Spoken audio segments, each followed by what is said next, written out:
My name's Jennifer, a 32-year-old working professional. My husband Donnie is a 30-year-old employee, and we tied the knot 2 years ago. While he might come off as somewhat unreliable, he's a gentle soul who's perfectly capable of handling housework. I'm a driven working woman, gaining satisfaction from my work and the results I achieve. I work in the New York metropolitan area, a meritocratic environment where hard work is rewarded. However, there are possible relocations and no precedent for maternity or parental leave. Female employees tend to resign upon getting married or having children. I, too, preferred work over housework and initially had no intentions of getting married. When Donnie proposed to me, saying he wished to marry me, I turned him down, stating, "I like my current job. I'm a section chief now, but I want to aim higher. I can't imagine settling down or having kids." Yet Donnie understood me, promising that we would share housework and wouldn't have kids. Eventually, I gave in to his understanding nature and agreed to get married. We both work, so sometimes we don't exactly split the chores as planned, but we help each other out, and I think we manage pretty well. We've had our share of annoying comments from my in-laws like, "Prioritize your home over your work," or, "Aren't you gonna have kids?" But it's not too troublesome since Donnie always stands up for me. Living with Donnie has been a pleasant experience, and I've come to appreciate the beauty of married life. Then one day, I was called by my supervisor, the department manager, for a potential transfer to a branch office. He asked, "What do you think? The place of work would be a regional branch, but you'll be called back to headquarters after 2 years.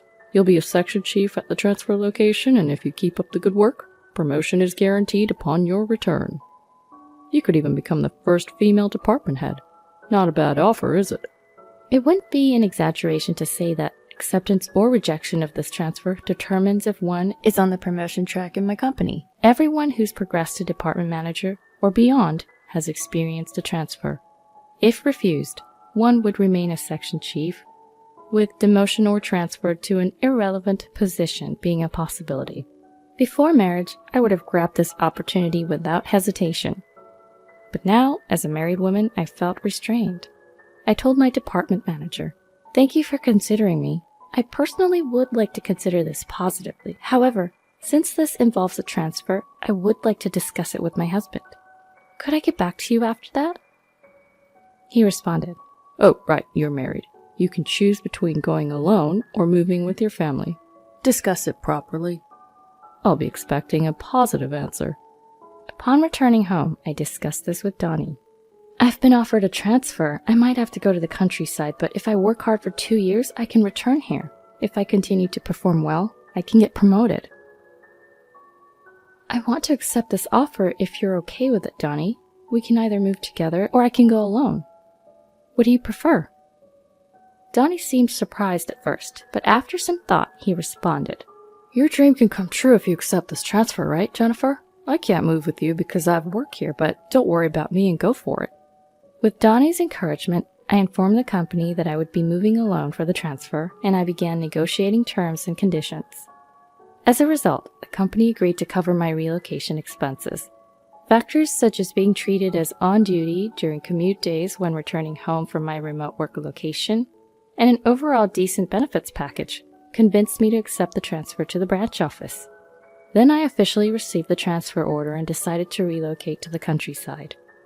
It seemed I could rent a company apartment at a low price, so that's where I decided to live. On the day of the movers had already transported my stuff, and my husband came to see me off at the station. "Thanks for seeing me off. I'll be in touch regularly and we'll try to come home as often as possible." "Yeah, I'll be waiting. Just because you're working remotely, don't go overboard." "You too." "It's about time. Take care." "Okay, I'm off." And thus my life as a remote employee began. I planned to return home during long holidays and slower weeks, but unexpectedly, trouble arose at the branch office right after my transfer. I can't work under a woman. I can't trust someone who just came out of nowhere. I hit a local barrier as the employees wouldn't acknowledge me. I was the subject of baseless rumors. My instructions were not followed, and even my phone calls were not transferred. During such times, a serious mistake occurred in a project that a subordinate had been advancing, deliberately excluding me. The subordinate in charge was pale with shock. Of course, as his supervisor, this was my responsibility. I was caught up dealing with the problem, apologizing, not just recovering the lost ground, but also needing to improve relations with the subordinates. My supervisor, seeing my plight, gave me some advice. I've experienced a transfer myself, so I understand your struggle. It may seem unfair, but you can't force your correctness here. It's important to communicate well, understand others, and make connections horizontally. Taking my supervisor's advice, I worked on creating horizontal connections by spending more time with everyone at the branch. I had not joined the neighborhood association, but I learned that the company's rental housing was part of a neighborhood association group, so I joined there too. Before I knew it, I was struggling to find personal time and couldn't make it back to my home where my husband was waiting. I kept in touch with my husband, but after a few months of working remotely, it became difficult to reach him at night, by phone or through text. I'm working late every day because it's tough at work. I was tired and fell asleep. Since my husband said things like that, and I was also busy, I listened without suspecting anything. Focusing more on my work, I continued to immerse myself. One time during a long holiday when work was slow, I decided to return to my home in New York at short notice. However, I couldn't reach my husband by phone or text, so I returned from my remote work location without notice. When I opened the door to my home for the first time after a long time, something felt odd. Then, a woman I didn't recognize rushed to the door, saying, "Justin, welcome back. If I knew you were coming home early, I would have prepared." The woman and I, seeing each other, were shocked into silence. Breaking the silence, the woman was the first to speak. "May I ask who you are?" "And who might you be? This is my home." "There must be some mistake. I live in this house."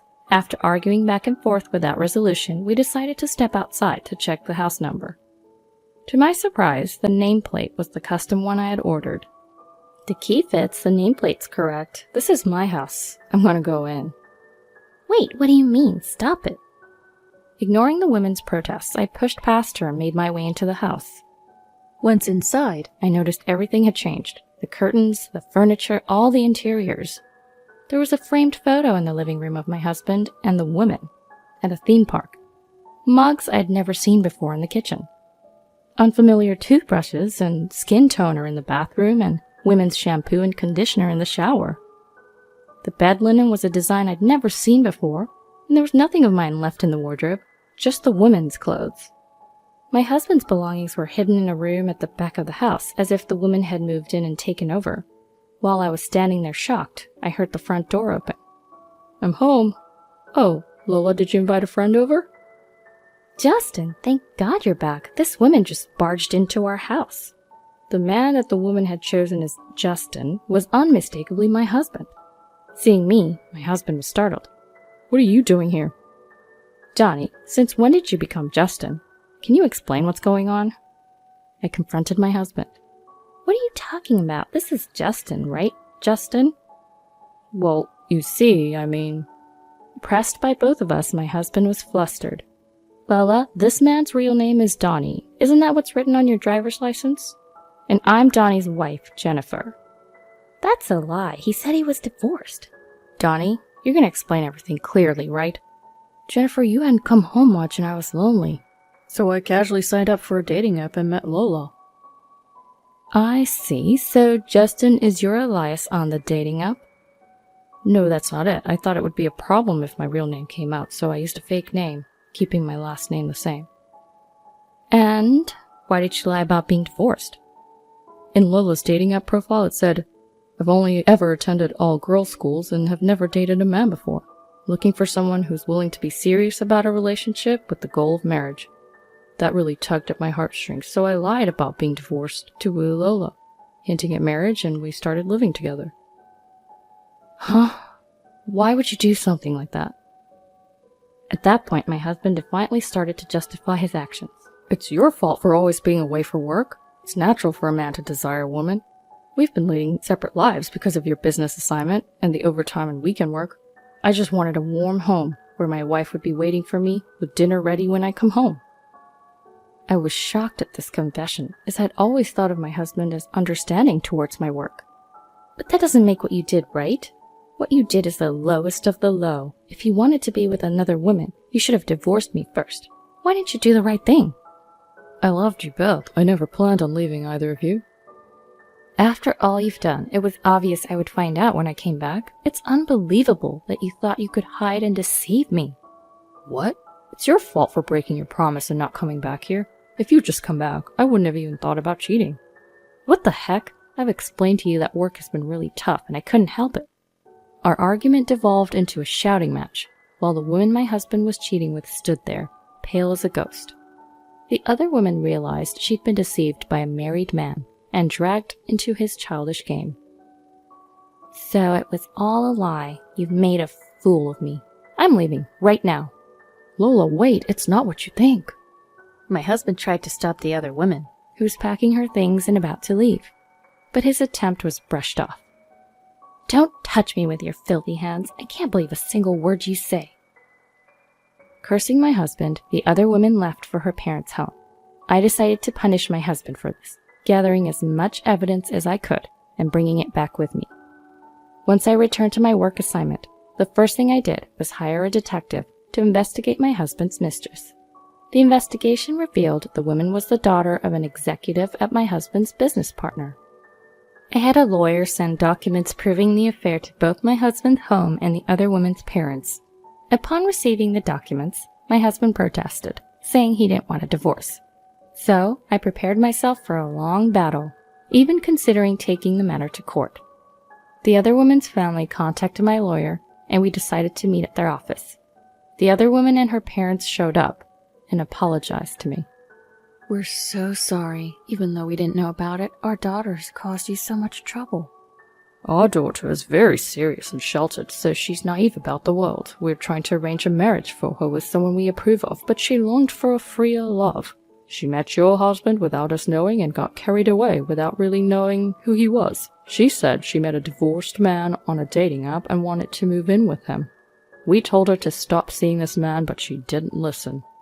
She was so caught up in her fantasies, she ran away from home to be with him.